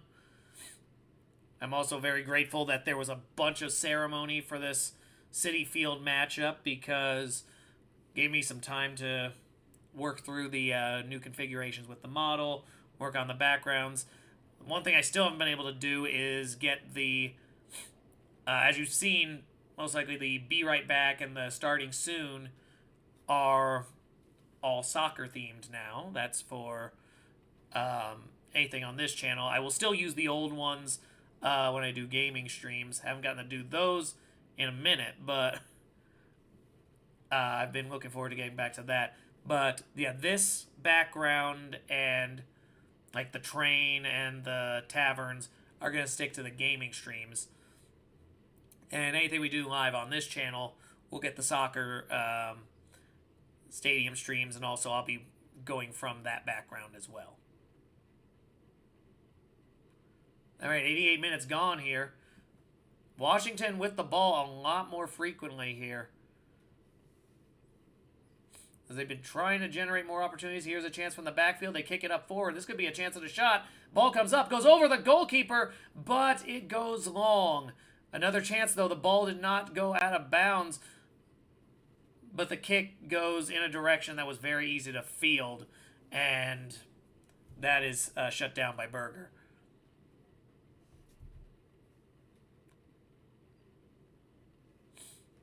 So let's see here. If I'm looking at this right, yeah, it was a good look.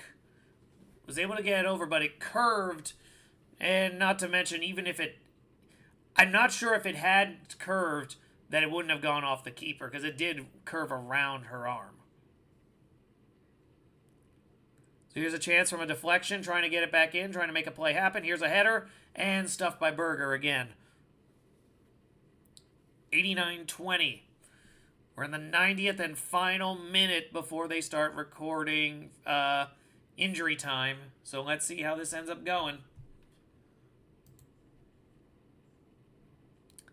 As soon as it hits, if there's a substantial amount of injury time, which I suspect there will be, I will shift the timer here, reset back to 0 so we can count what's left.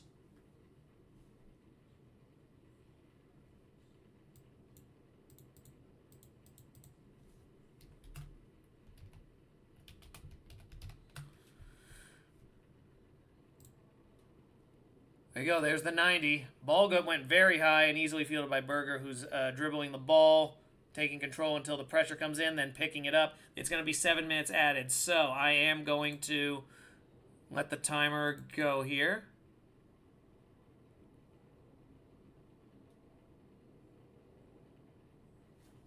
I'm not on it completely perfectly. 25 gone by.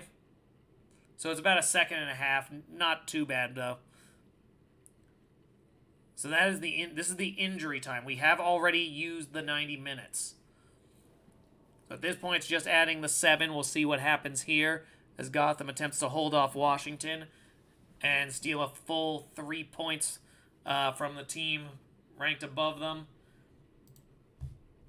Again, this would be a major swing in points as well, because it puts Gotham into the Shield discussion pretty firmly, as they would be even with Washington, behind 3 goals on goal differential, as well as 6 goals behind in goals for. So the opportunity not all the way there for them. They would also be tied incidentally with Portland, but Portland has played an additional match.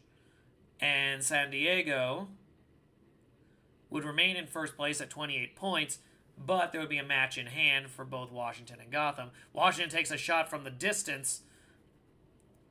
A stop by Berger. I don't think that was actually going to go in, but she dove down to stop it regardless. And Santos is visibly frustrated because nothing has worked. And they've been playing hot for a while. So this does feel like a bit of a derailment of them. As I said, this is what we're going to be expecting from the second half of the season. This week, by my count, would be the halfway point. Because by the end of this,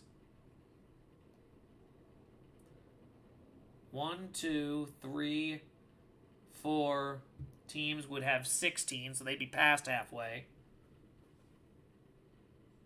1, 2, 3, 4, 5, 6 would be at 14, so just before halfway. And then that would leave 6 teams exactly at 15 at the midway point. So you would be able to say the majority of the league is either at or beyond the halfway point of their season. So I believe we can officially say that the midpoint of NWSL season is after this weekend is concluded, and we'll be making a proper assessment of where everyone is at that point.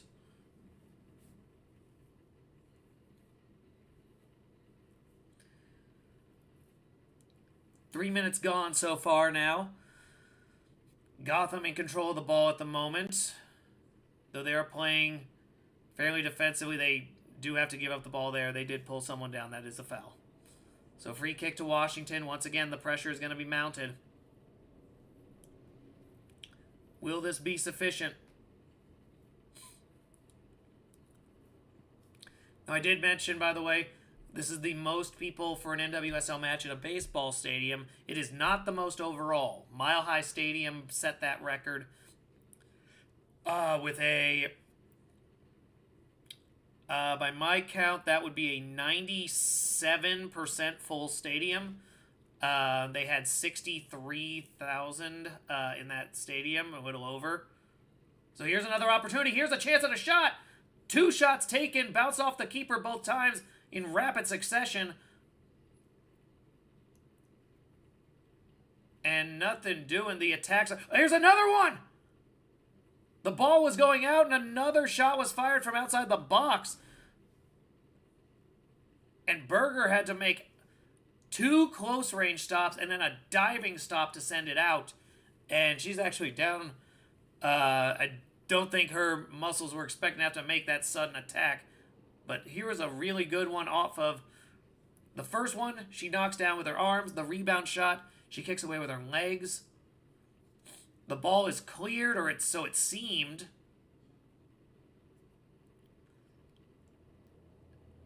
And the shot was fired high. I believe, yep, that was Santos again. Ball knocked away. So 3 saves all in a row. This corner gets headed out by Gotham, who sends it out, and that'll be another throw-in. Very impressive effort by Berger here. She's able to maintain this clean sheet.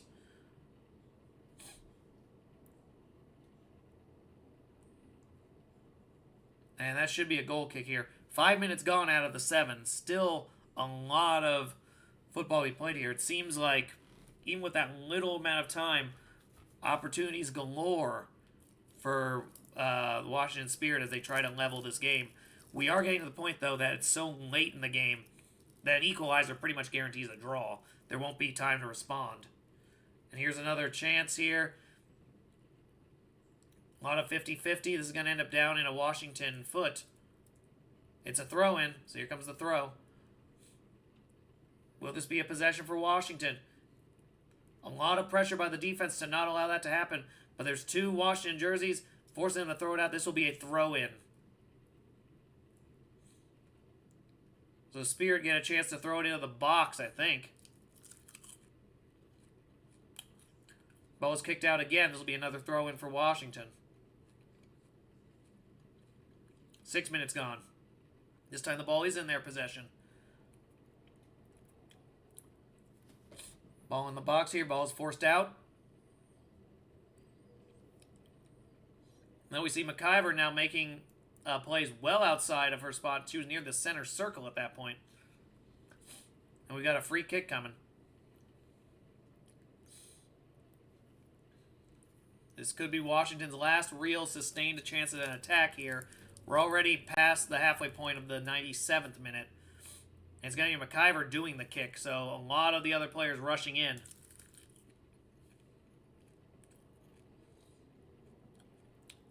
There's 1 safety and then all 9 other players on the line. Here comes the kick.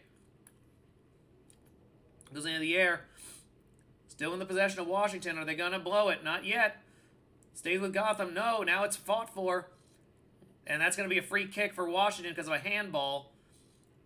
Game cannot end on a handball, so they are going to let this one go. So one more attack coming for Washington, it looks like. Oh, we have an injury here. Looks like it's Santos. She's trying to pull herself up quickly because she knows that they want to be able to get a full-fledged attack out of this. Once again, McIver not gone back to her side at all. She is going to be the one kicking it again. And so she's kicking. There's one safety, and here comes the other 9 up in the box. Here comes the kick, deflected again. Ball goes out of bounds. This will be a throw-in for Washington if they allow it. They're not giving it to him. That is it. That is the game. That is 3 points for Gotham FC. A huge result as they attempt to make this attempt back for the Shield, turn their cup into a Shield. And at this stage, they have the second best goal differential in the league. They are sitting 4th place. Technically only 3rd, only not 3rd because of the goals for tiebreaker. And there is also a game in hand there. So a Gotham, any result that leads to points in that game in hand will put them ahead of Portland. For the Spirit, that's definitely a derailment a little bit. Prevents them from outright seizing control of first place, where even a draw would have done it. Even though they have a superior goal differential by 5 goals, San Diego remains at 28 to Washington's 27, so until Washington uses their last game in hand, and assuming they win it, or even draw in it, San Diego remains the clubhouse leader. Makes for a very intriguing stretch here. Now Washington gets ready to make the trip up to Foxborough to face Boston Legacy, while San Diego gets ready for a very big match with Kansas City themselves.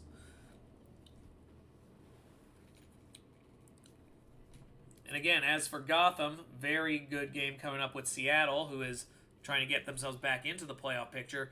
Portland facing Denver, who's basically doing the exact same thing. So it's a case where all 4 teams are playing lower tier opponents. Or, well, not really. Not San Diego. They're playing a top 7. But everyone else is playing, like, fringe, just not basement dwelling, but outside of the playoff realm right now. So the pressure is very much on to see what they can do there. Certainly an interview with Sam Kerr.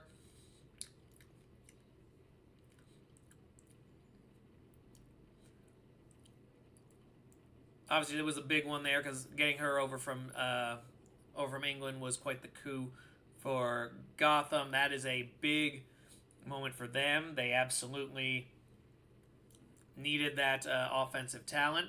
So, very big moment for them. As for Washington, yeah, first time in a while they've been shut out. Just looking at their own history this season, looking at their success, so far this year, they were shut out by Portland in the opening match, double shutout in a 0-0 draw with Denver,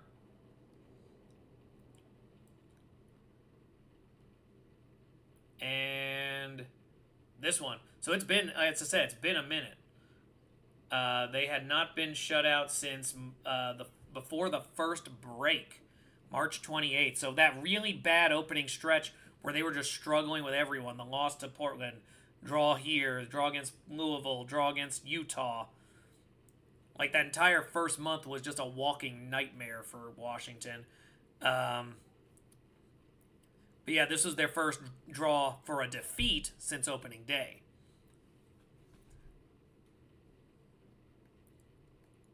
And this result likewise matches what the Cup final was back in November. 1-0 in Gotham's favor.